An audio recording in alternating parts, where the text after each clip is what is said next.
Hey, everybody. Welcome to a new episode of the Hemmings Hot Rod Barbecue. I am here today with driving sports TV creator and host Ryan Douthit. Now, we are going to talk today about the Ford F-150 Lightning. Ryan, how you doing, buddy? Good to see you. I am doing great. It is fantastic. We just got through a heat wave in the Pacific Northwest, and thankfully no rolling blackouts, which is, when people talk electric vehicles, for some reason, it always comes up, can the grid handle it? Well, we just got through, literally, it is the hottest.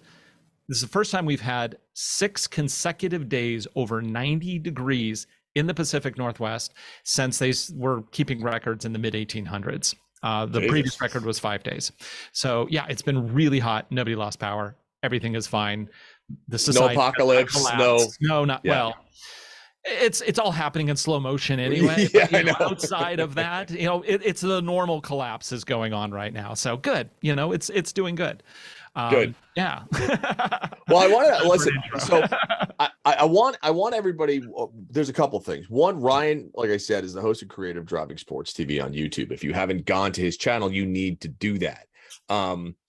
He just reviewed the F-150 Lightning, Ford F-150 Lightning. I wanted to bring him on and talk about it because it's the one thing about Ryan's reviews as opposed to most others is it's unbelievably thorough and comprehensive. And they're long. They're 35 minutes, I think. 35 minutes. Yeah.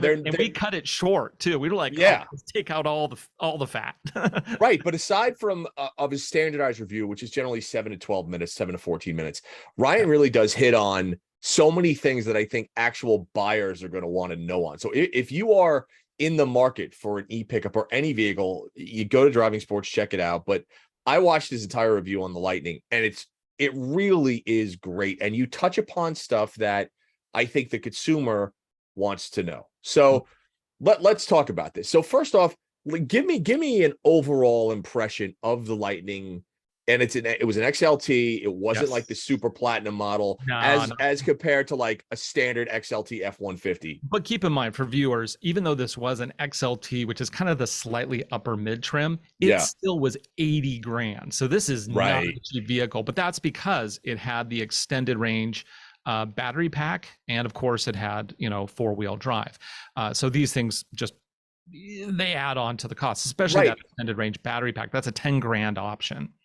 So okay, and let's talk about that for a second. So the extended range battery pack on the F-150 Lightning gets you, it was 320 max range, correct? Correct, yes. Okay. I have actually a spec that shows what the short range is somewhere. Go ahead. I'll try to find it. So 320 mile range.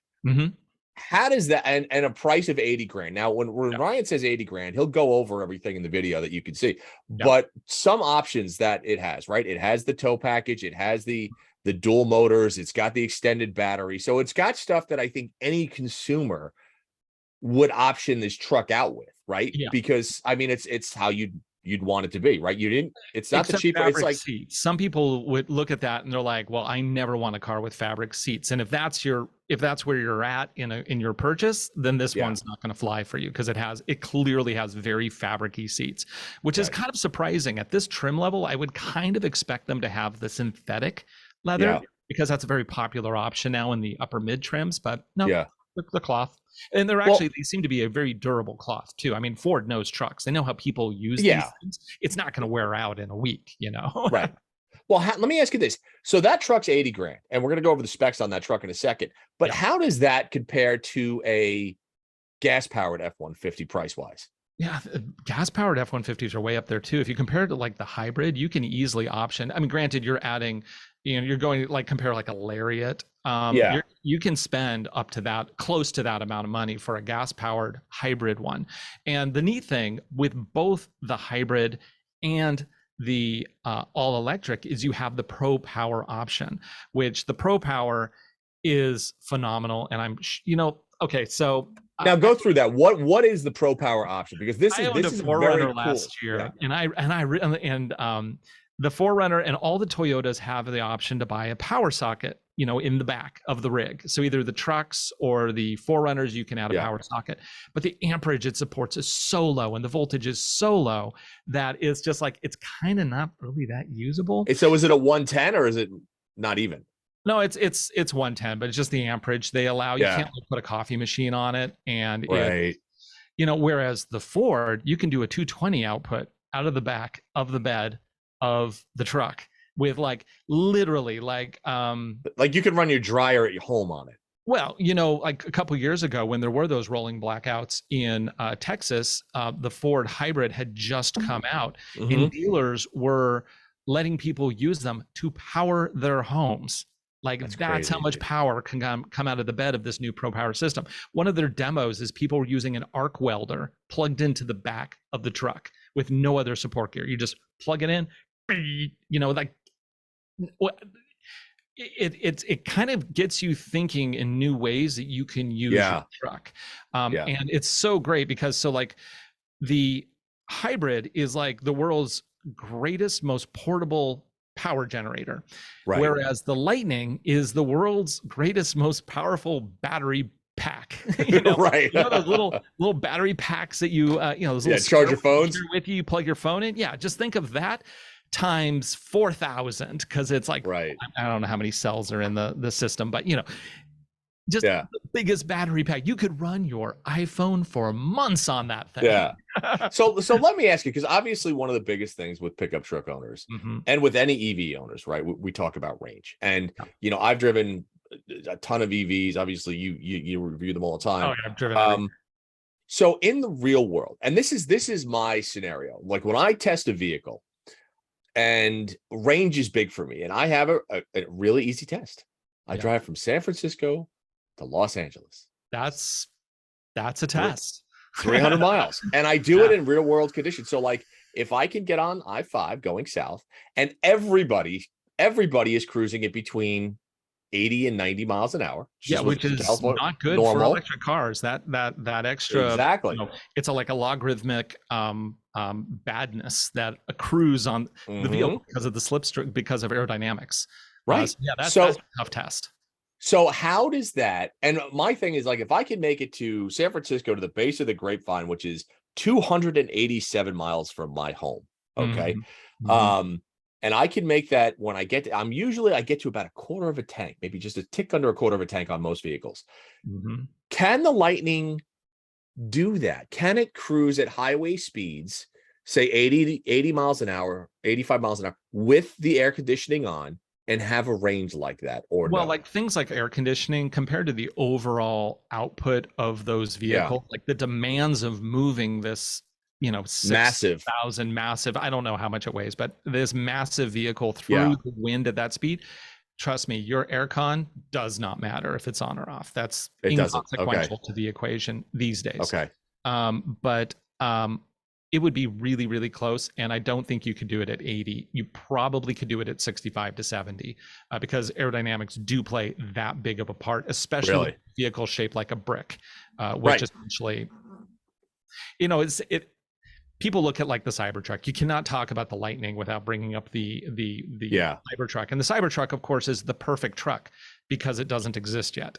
And so therefore it wins everything because it doesn't exist. Once it exists, then we'll talk some real numbers here. But I love the fact that the F-150 is built like a normal truck, works like a normal truck. If you didn't you could give this truck to your mother, and until she needs to fill up the tank, she won't know the difference.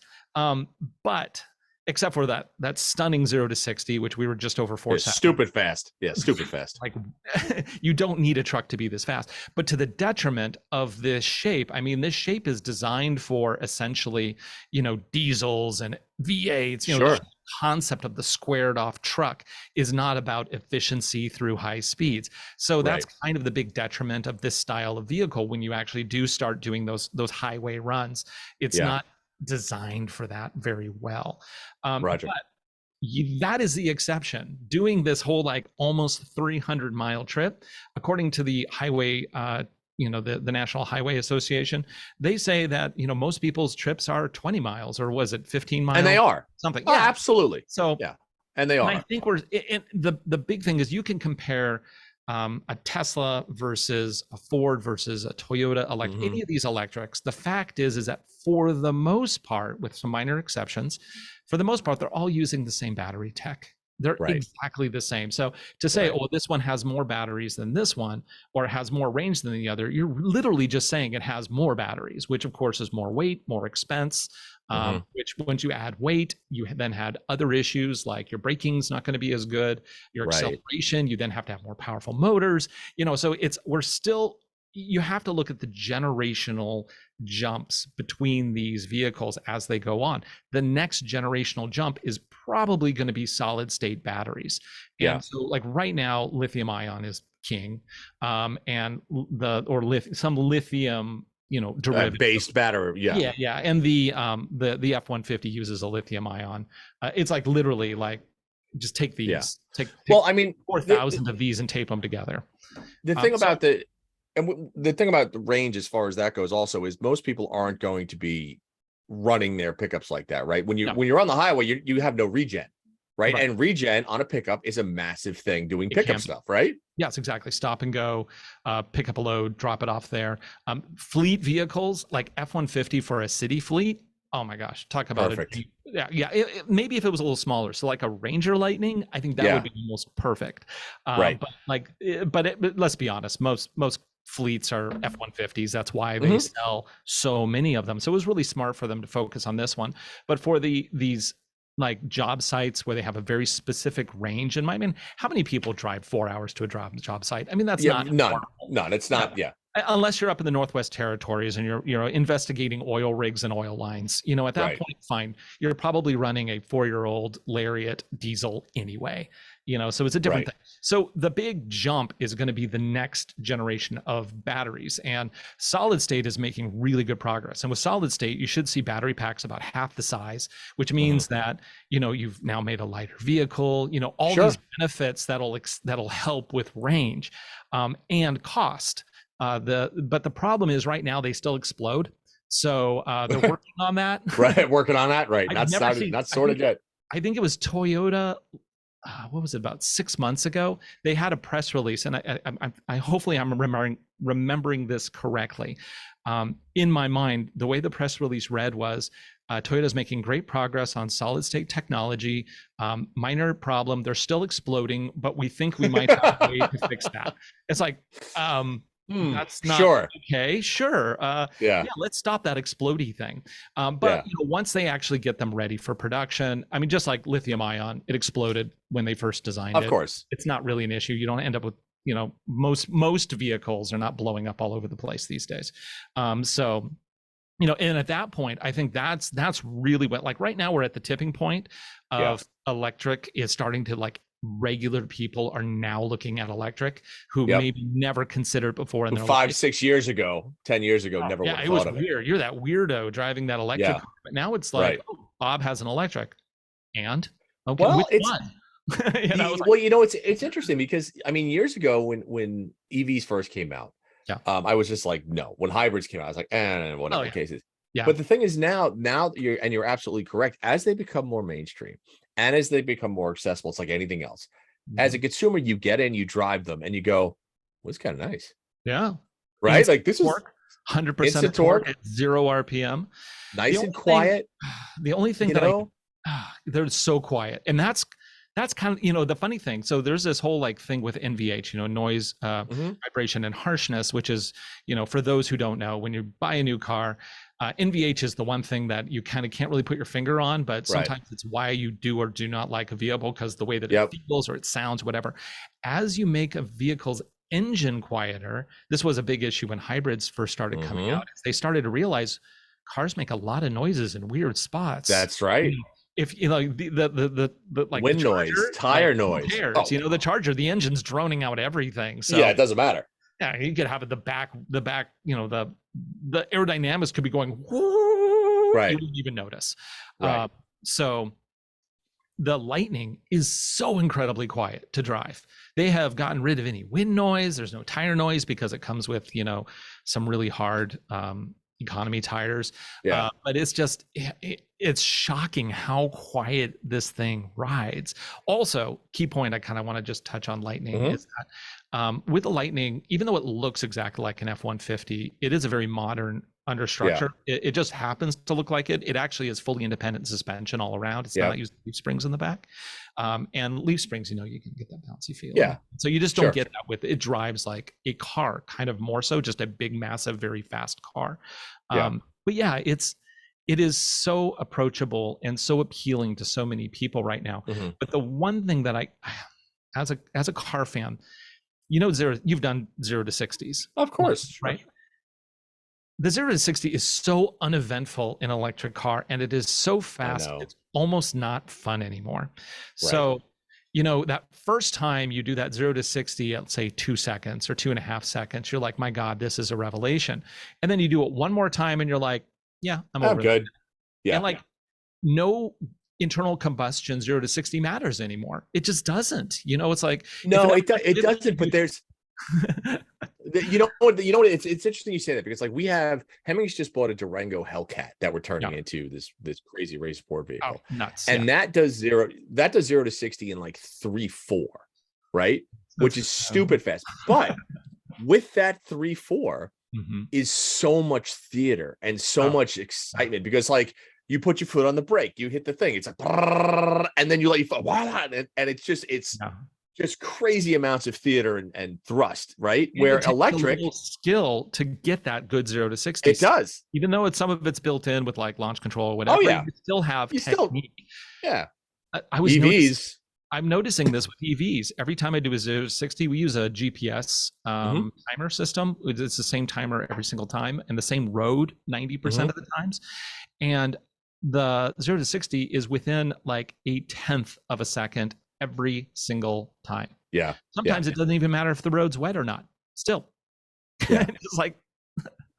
But so, you know, EVs, again, I feel like that's a great party trick for an EV. In the real world situation, it's honestly too fast for 99% of the drivers out there. But if I have somebody drive with me in a car, and like if I have an EV, that's the first thing I'm going to do to impress them. Of course it is. Yeah, you're gonna put your foot down. And they'll be like, I didn't know. You know, what is the movie Arrival with Jodie Foster from like 40 years ago, where she's like, they should have sent a poet at the very end. Right, yeah.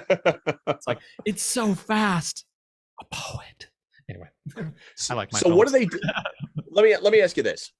Regarding, does the F-150 do, and does the Lightning do anything that a standard F-150 doesn't do? And the stuff that it can do more of, does it do it better? So for instance, like the whole acting as a power grid and a generator at a work site, that to me is just what a fabulous, amazing idea. Yeah. Right. Ford's even done the trick where you can charge a Tesla or any other electric car using the Lightning, which is great if you have a fleet and you have one abandoned. You can just drive one truck out, plug it in just like a jumper. Yeah. It's like, it's crazy. You're like, why would you want to do that? Logically, it's like sometimes you don't want to do it, but sometimes you have no choice. Well, let me ask you this. Do you think the Lightning is for most F-150 buyers, right? And you have a lot. You have the fleet services side, which is municipalities and things like that buy them. And then you have the consumer side, which is, listen, there are F-150s every 7 feet. For the consumer side, keeping in mind that very rarely are people going to burn through an entire charge in a day. It's so rare. You have to try really hard. Is the Lightning more? Do you think it's more usable than a standard F-150 because of the ability to act as its own power source, the ability to have more room as far as a frunk in the front of the vehicle, which is amazing, right? Yeah. You know, it's still, I wouldn't call it a hardcore off-roader, but it can go off-road. If you watch Ryan's video, you can see it. I do take it off-road. I was shocked to find. So I was looking up the specifications when I was doing the review, and I just assumed that rear locker, because it comes with a rear e-locker, that was an option. But no, every Lightning comes with that. It just comes with it. You don't pay extra. So it's like, wow. I mean, like that's the fact that they just included that. Like, I just kind of feel like probably manufacturers would have charged you extra for the off-road or just deleted it altogether because it's a big, heavy electric, you know. Well, what is the charge time on this? Did you have it? It's really a chance quick. Yeah. Well, I'll just give you the official. Yeah, run down the specs. Yeah. The with the extended battery, you can recharge the entire thing in 41 minutes if you get a from DC fast charge. from like empty or close to That's empty? usually from 10%. What do they specify here? Yeah, it's usually from 10%. Oh no, it's from Okay. 15%. That's still pretty low. Most drivers aren't going to go that low. Yeah, 15. They say, well, actually, they say, yeah, so level 3, 15 to 80% is 41. So that gives you, like, at 80%, you're looking still at close to 300 miles of range, like 290, Wow, 280, something like that. that's pretty good. Yeah. Which, if you're doing a road trip, assuming all the charging stations work, because right, yeah, sure. in the early days, you can do a trip like Washington State. It's roughly about 400 miles if you go the long way. And there's multiple charging stations in Ellensburg and in Ritzville, which is like kind of dead center of the state. And so you actually have your choice. If one station doesn't work, you can go to the other station. But, you hang out. I don't think people realize quite how long they spend at the gas station. Now, if you're cannonballing, I've done that, driving to Las Vegas for you just want to get to, and you're like, literally, you're timing your bathroom breaks with your snacks, right, and all that stuff. Again, unusual. Most people, especially if you have a family of 4 and you're road tripping, you're going to stop. 30 minutes. It's going to take 30 minutes. 30 minutes, you're right. This whole 5 minutes to fill up and go, it's a myth for most part. Just, we're talking practical here, not, correct. Again, cannonballing. Cannonballing, it's fine. Yes, that is an argument. It's a straw man. You can say, well, EVs don't work at all because you can't fill them up in 5 minutes. But, the reality is that is not what you are doing. It's not. And as somebody who just did a cross-country trip. Yeah. And I just drove from Mexico to here. Yeah. Even my stops, right? Because say you're going tank to tank, you're in the car for 300 miles. 300 miles is 4 hours. Okay. Yeah. You're going to get out. You want to stretch. You're going to get that bite to eat. Yeah. You're going to get a cup of coffee, go to the restroom. It's 30 minutes. It just is 25 I don't know to about you, Mike, but when I was in my 20s, I could cannonball across the country and be That's fine. just it. These days, we're not there anymore, buddy. You pay the price for that, and it's sometimes not worth it. No, it's not. And I think that's, I think that's a very valid point, right? When you are cruising around and you're doing your daily errands, okay? So if you're doing a job site, if you're taking the truck to work, and even if your commute is, say, 100 miles each way, which odds are it's not, okay? You're still not filling up every day. You're going home, you're plugging in at night. The next morning you come out, you're full. It's okay. Yeah. Like it's okay. Now, I'm still under the guys that I would never own just an EV. Yeah, and I think that's the best scenario for most people. It's like you could try to make the argument of, like, I ran into a guy when I was charging. I can't remember what vehicle. I was at a charging station, and he rolled up a new Hummer electric. It was actually the first one I've seen in real life. And he was going through the list of cars. All he owns are electrics, but he owns like a Model X, and I think he has an EQS, and it's just like, it's this weird gobbledygook of different electric cars. But it works for his lifestyle. So, some people don't drive interstate. They just don't. They'll fly because that's more time efficient. Well, you've driven the hybrid F-150. Yeah, it's great. Except for the leaf springs in the back. I don't like those. Okay, so range forest road, you're like, oh my god. Yeah, you're bouncing. Yeah, but if you were going to go with one vehicle and you had to buy an F-150, would it be the hybrid over the Lightning? For me, it would be the hybrid because I do interstate trips. You drive, yeah, I will drive. Like literally, I drove. I owned a Ford Maverick. I recently replaced it. I haven't announced what I've replaced it with yet, so that video is forthcoming.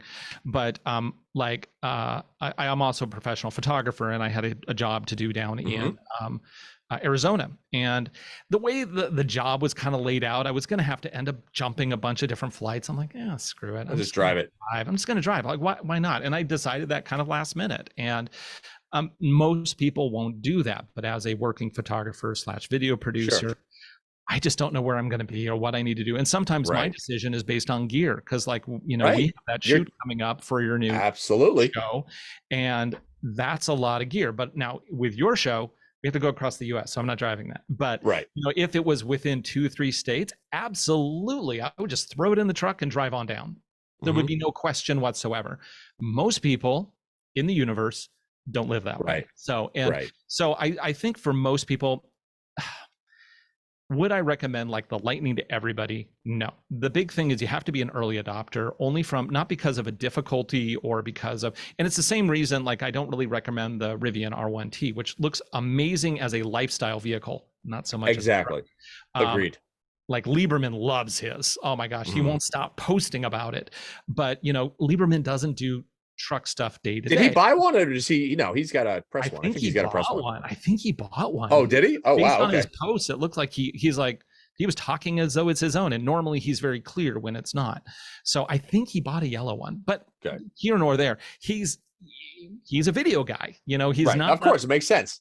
He doesn't tow race cars and all this other stuff daily. So you know, that's again lifestyle truck. But the only reason I would say holding out, unless it's, you know, it really tickles you right now, is first off, you can't actually get one. You want to go down to the dealer, buy one, you can't. It's going to be a year. And so a year from now, we're going to be awfully close. Like within 4 or 5 years, we're talking solid state or some other battery tech. Now, the neat thing is that current chargers like CCS chargers and whatever charging tech that's out there right now, those will continue to be the standard. It doesn't matter what battery pack formulation you have. So the only thing is that they'll just get faster and faster and faster at charging, like that new Ioniq 5. My God, that thing charges fast. It was like 20 minutes or something for that's crazy. Charge. And it's fast. Well, that's the thing. I would recommend for anybody around town, I would recommend an electric car if you have short trips and as a daily, you can't beat an electric car. And with the Bolt coming in at under 30 grand before tax credits, don't need tax credits anymore, I don't see why most people wouldn't at least consider it.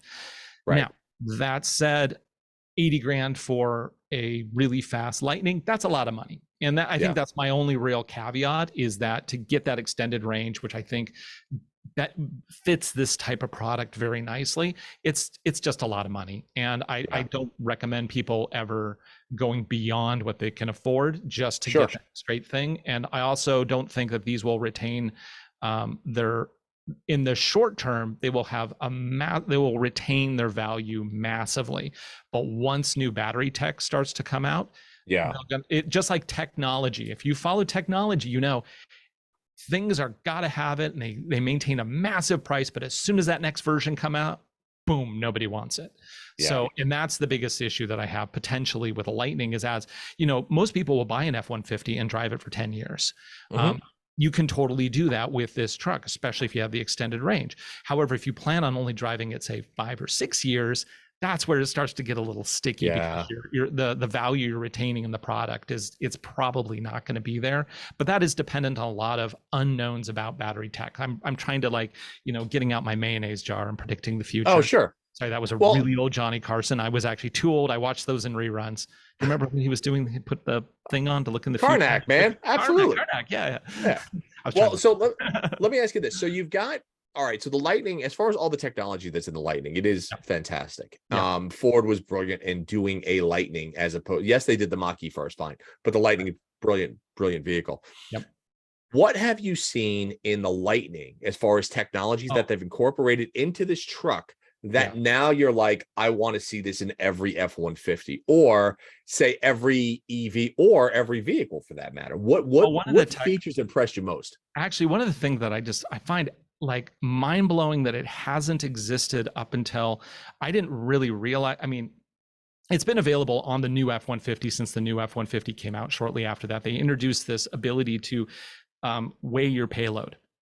That makes so much sense. Overloading a truck. Oh my God. Everybody does it at some point, and it's not because you necessarily want to, but you're like, I don't know, I think that looks full. Right. You know, and now it has these scales built in, and that it's is, I mean, not every smartest thing. But why wasn't that done 15 years ago? And you can look at it both from inside the cab, where you have a visual display on the screen. And then the other thing is on the tail lights, there's a little light meter that shows. Oh, no shit. Yeah. So you can be in the back of the truck and you'll see a little scale grow on the back of the tail light. It uses all the little LEDs in there to tell you when it's full. Whomever thought of that idea, like, give that man a gold star, or give that woman give whomever did that $1 million. Give that person everything. That's brilliant. And that's one Yes. of those things where you go, "Duh," you know what I mean? You hit yourself in the head like, For what? years, Ford did not interest me. I found them boring. I found them kind of Well, they also were. ran. I found them like they were so reliant on this boring F-150 that I didn't want to drive. I had an Excursion. Remember the Excursion? Mm-hmm. I had one of those. They gave it to me to review. This is probably a decade ago. It just sat in my front yard most of the time. Yeah. I took it out to do a review, and then I gave it back. It sat in my Mhm. yard, not yard, but it sat in my driveway for Yeah. 6 days. Seventh day, I did the review and then gave it back to them that afternoon. Yeah. Just didn't do anything for me. But the R&D, they have transformed to Dude. actually making products that are exciting again. And there's They gonna be some are. misses, but the things they are Yeah. doing, Dude, the Mach-E, I had a Mach-E GT, the Yeah. Mustang Mach-E GT, and it was one of the first. be careful Like, saying Mustang Mach-E. I don't think your viewers might like I don't the care. fact that it's called a Mustang. Well, it doesn't matter. You know what? It was. I don't care what it's called. It Yeah. was fantastic. And why was it fantastic? One, because and you said this in your review. Mhm.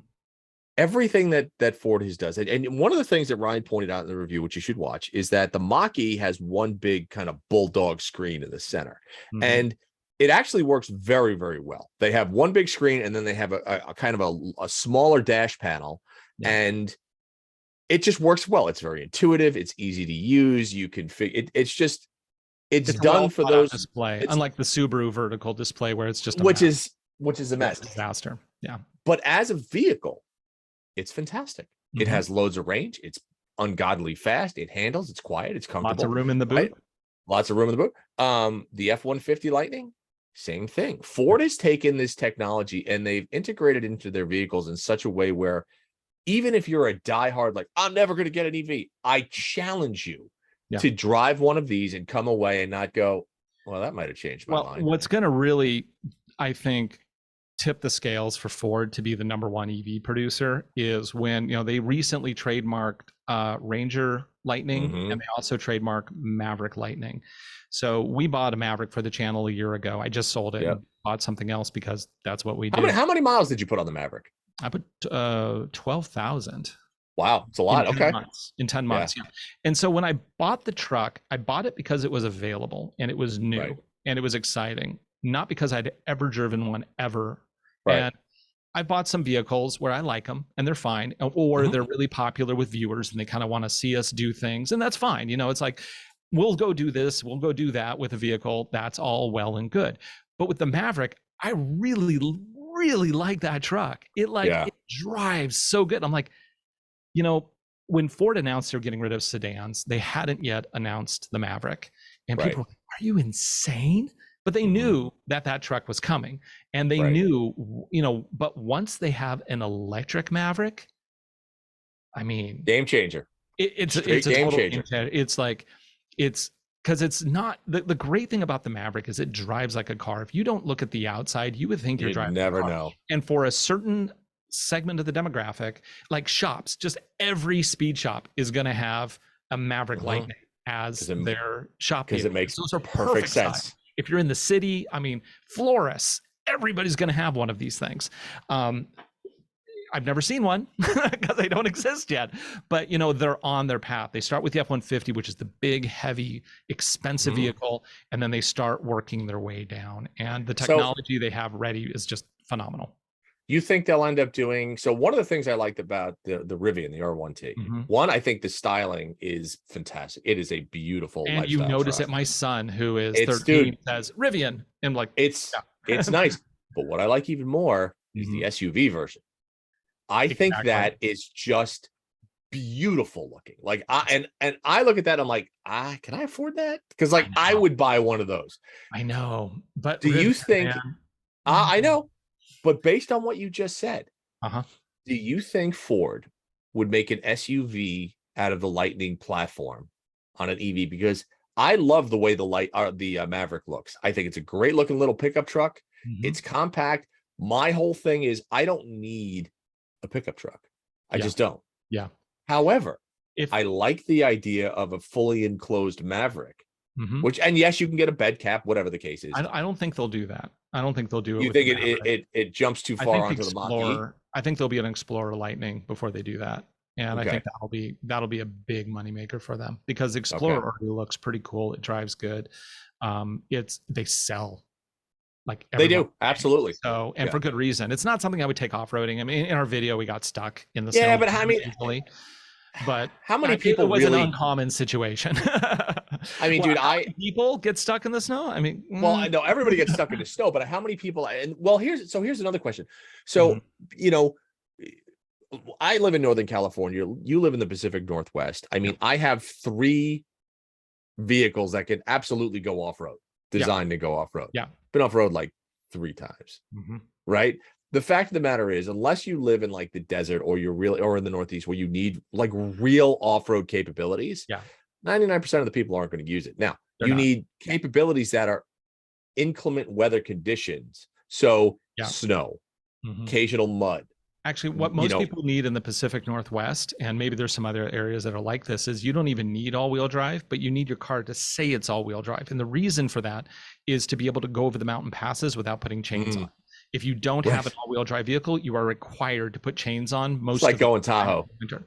Yeah, exactly. If you're running up to Tahoe, and so for many people, they just get the all-wheel drive vehicle because it's all-wheel drive. I don't have to put chains on. Win. Right. And whether or not, and they'll drive maybe in light snow because we do get a Yeah. little bit of snow here, but it's not their raison d'etre for buying the vehicle. You know, it's like Right. it's mostly just to make their life easier. Right. Now that's not everybody, but you know, it's yeah, a lot of people aren't So going to go off-roading. so let me ask you, and I started to ask you this earlier. What technology from the Lightning would you like to see in other Ford vehicles that isn't there? That is in the Lightning right now that you're like, this is fantastic. I'd really like to see this in a every Mach-E or in an every Explorer single or whatever. every single thing they have they've already had in their other vehicles, which is kind of funny. That the scales, the pro power system, Yeah. there's actually some things that are in their regular vehicles that they haven't really put in their electric vehicles yet, like I don't think it has trail. No, it doesn't have trail control. Like trail control, which is like the autopilot for off-road.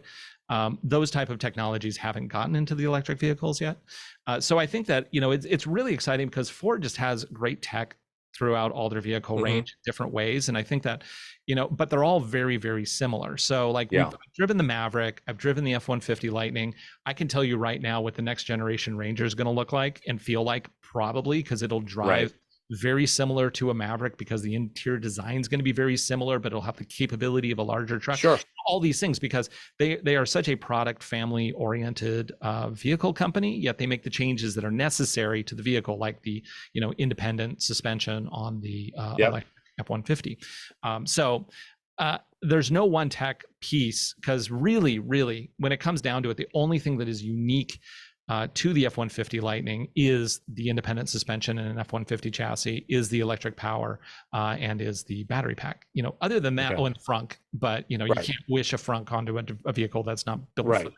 So, Right. yeah, you know, it's like there's nothing out of there that they haven't already put into like the F-150, and that's why the F-150 is considered such a great truck in the marketplace, is because it addresses. Right. Now, granted, they option them and they charge a lot of money for some of these things. Sure. So, you know, the fact that you can spend, 70 grand, but that's not unique to them. I mean, the Chevy No. Silverado, you can load up a ZR2 easy. Oh, no at 70 question. grand. I mean, it's like No. trucks are just expensive. Well, you know what? One of the things that Ford did with the Maverick, which I always thought was a brilliant thing, was that the accessory kit that you could get with the Ford Maverick, Ford will tell you how to do stuff to accessorize it to your liking. Yeah, they have little is whether it's videos, little and you can get like videos about 3D printer yeah, it's design rad. models. I It's think so cool. they're gonna slowly, like, that is something that debuted on Maverick, and I think that they'll probably expand that to their other products as Yeah, those that's what I was products get thinking. updated. But Yep. Maverick came out after the F-150 redesign, and then the next product is Ranger, because Ranger is already launched in Australia, but it's not being built in the US yet. That'll Right. come next year. So, and I think we're going to see some of that stuff kind of trickle into the other products. I don't really see them putting that in Mach-E quite so much because it's not Okay. really truck people are more do-it-yourself people than somebody who's buying an SUV. Okay, so that's a great point, and it brings up an interesting question. Truck people are very much do-it-yourself people. Okay. Do you think that the Lightning will be a truck for DIYers. And that goes from everything from, if you look at F-150, it's so difficult to find a stock F-150 with at least without a set of wheels or a 3-inch lift running on 35s. Like, right. do you think people are gonna modify the Mach-E, or do you think that truck was designed like, Wait, the Mach-E or the Lightning? I'm sorry, the Lightning. Um, Where Ford has been like, don't do that. Not to this one. You I want know, I that think by a regular F-150. I can see wheels, but I can't really see suspension. And you know, I spent years in the modification world. Yep. Because I used to own a magazine where we focused heavily on modifications and all that kind of stuff. Actually, several magazines. But the when it comes down to it, these large companies spend millions and billions of dollars to develop a specific package. This is how it should handle. This is how it's safe, but also this is how you get the best, longest use out of the vehicle. Yeah. And then to come along and say, "Hi, I'm Tony, and I know how to build this suspension better." Now, there's probably 5 people in the U.S. where that is actually true. Yeah, no, I know. That it cracks you up, right? This is going to be better. And if you're watching and you think it's you, of course it's you.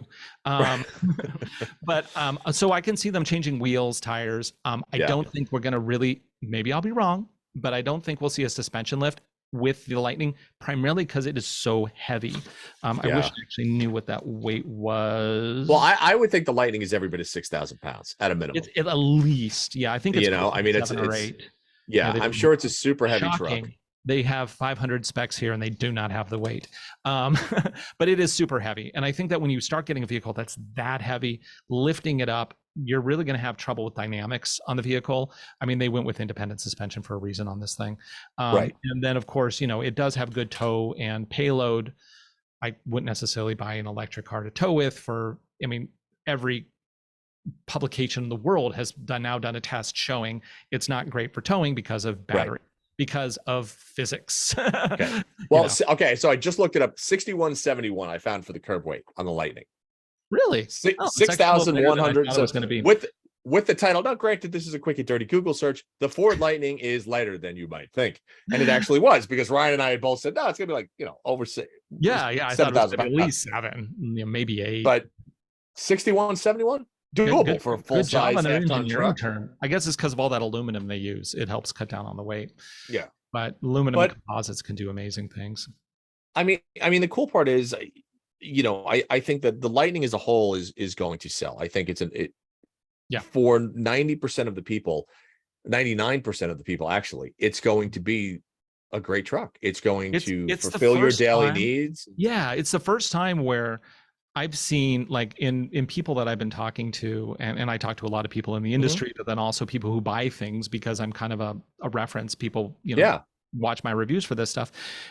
It's the first time like regular people are like, that is finally an electric product that my needs, my particular work site, or do it yourself, and very much do it yourself. Because like if you own a home or you own a farm or you own whatever, it's not negotiable whether you have a truck or not. You have a truck. Well, maybe not a home, but if you have a farm or a ranch, or you have a property somewhere, you're getting a truck. Yeah, you have a truck. And for some of these people, they're like, wow, actually, this meets all of my needs. And it's the first time they've been able to say that. And maybe when they sit down and they do the calculations of how many miles do you actually need it for, they're like, oh, that fits. And for all of you who want to post below, please go ahead and post below about how it doesn't fit your needs. Needs, right. It's great. Yeah, they don't need to build. How many people are in the U.S.? 350 million or something like that? Yeah, we're 350 million. We're fine. Yeah. So let me ask you this, Ryan, because we're coming up on almost an hour. Oh my gosh, really? I can talk, man. well, no, but I mean, the subject matter is great. And I think when we talk about EVs, it's always, you always go back and forth a little bit. And, there are those out there that say, well, I'm never going to buy one. I used to be that person. I am absolutely not that person now. I would buy an EV tomorrow if I had a use for one. Right. And the fact of the matter is, do I have a use for one now? Yeah. I mean, like, I could buy an EV and absolutely use it as my daily. You're in the Bay Area. No of course problem. You can. I mean, well, dude, I live in the Mecca. I live in the Mecca of the EV world. I mean, you can't, throw a pebble without hitting something. So what is your, and this is not a pickup related question. Sure. What is your favorite consumer EV based on price, performance, and overall, just like, You know what? This is the one that knocked it out of the park for me. And I'm sure you've done a review on it. Like we said, we go to Driving Sports TV and check out whatever Ryan's about to say. But what's the one that you're like, you know what? This is the right EV for most people. The one that surprised me the most was the Hyundai Ioniq 5. Man, that thing, okay. It rips. It rips. I fell in love with it the moment that I on all-wheel drive vehicles, very often we'll do a traction test where we're on a gravel road and we slam it to see, and we film in slow motion to see how the wheels respond, like how much power is going front and back, kind of. I mean, it's very unscientific, but it works to show a point. Yeah. The Ioniq 5, when you turn traction control off, full boat, all the torque, all at once, both wheels, it did not care. We had a gravel machine gun shooting back like 500 feet. There were people in the next county who were like, ow, that was a pebble. Right. Right. That thing, just the power out of it is phenomenal. It's slightly bigger than it looks in photography. And I'm a kid of the 80s. I grew up in the 80s, 70s and 80s. And I love the retrofuturism that like it's beautiful. It's beautiful. Man. And then that and so that's a design scheme I hope they carry on. I love the look of that thing. The way it drives is just fantastic. And the fact that it's a hatchback, you can just throw anything. They call it an SUV. There's no way on this planet it's an SUV. But that all aside, I think like if anybody just needed one electric vehicle that did absolutely everything, including making you giggle like a little boy, it's the Ioniq 5. And what's the range on that, Ryan? Oh, it's like 320. And then what's and it charges faster than anything out there. It's like 20 minutes to a full charge. And what's the cost on that? Oh, it's not cheap. I think you're spending around mid-50s on it. Sorry. Yeah, okay. It's kind of funny. I'm one of those reviewers. Some reviewers like Alex on Autos and Sofian from Redline Reviews. Those are a couple other guys. People watch both our channels. Yeah.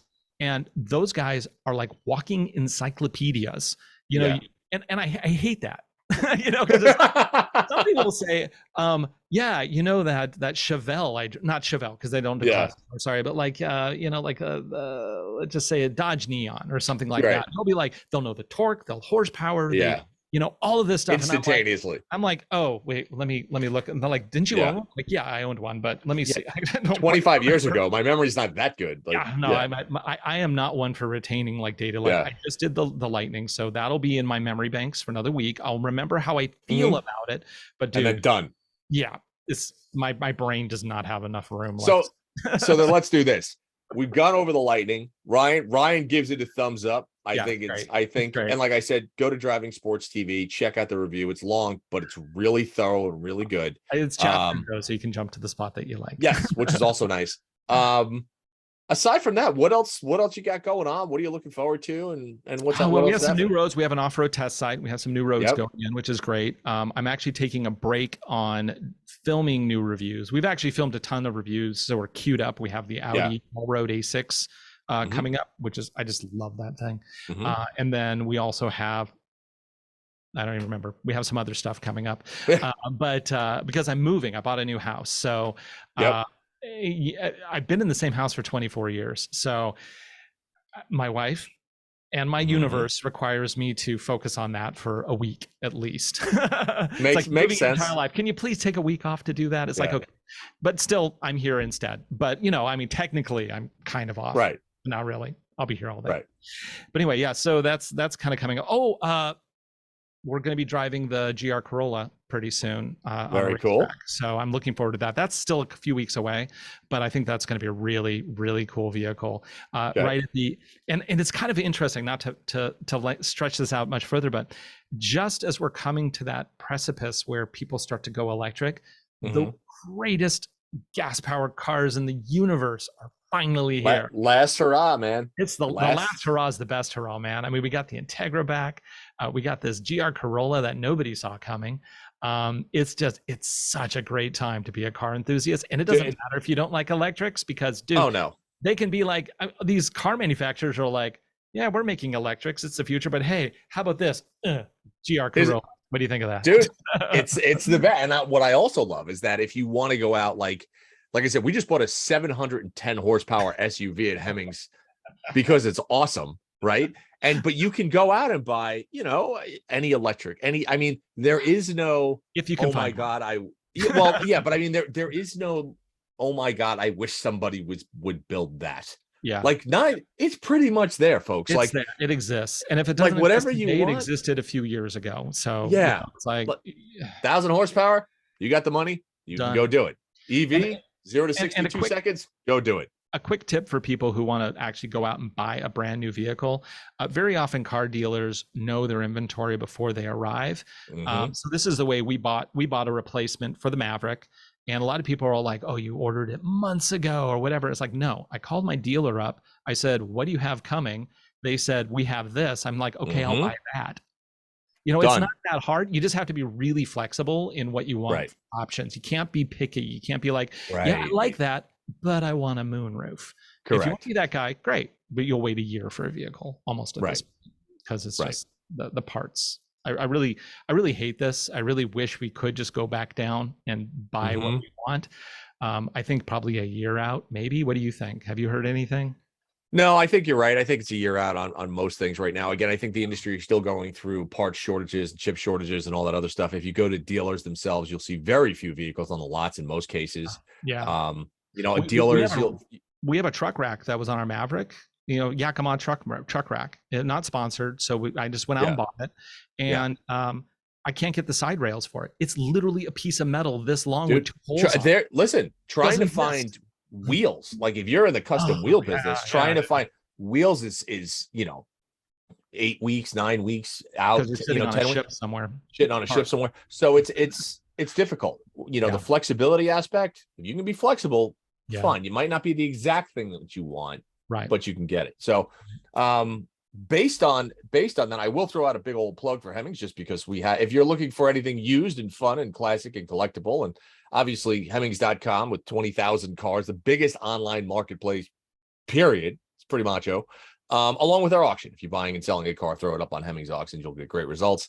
Ryan, as always, a pleasure to have you on. Thank you for the insight. Thank you for the insight on the lighting. I should just know I go long because I just dude. It's not long when the conversation and the topic is great, dude. Cool. So but yeah, everybody else out there that's listening, you can find us everywhere that great podcasts are listened to, and if you're watching on YouTube, hit that like and subscribe button because it's just a nice thing to do.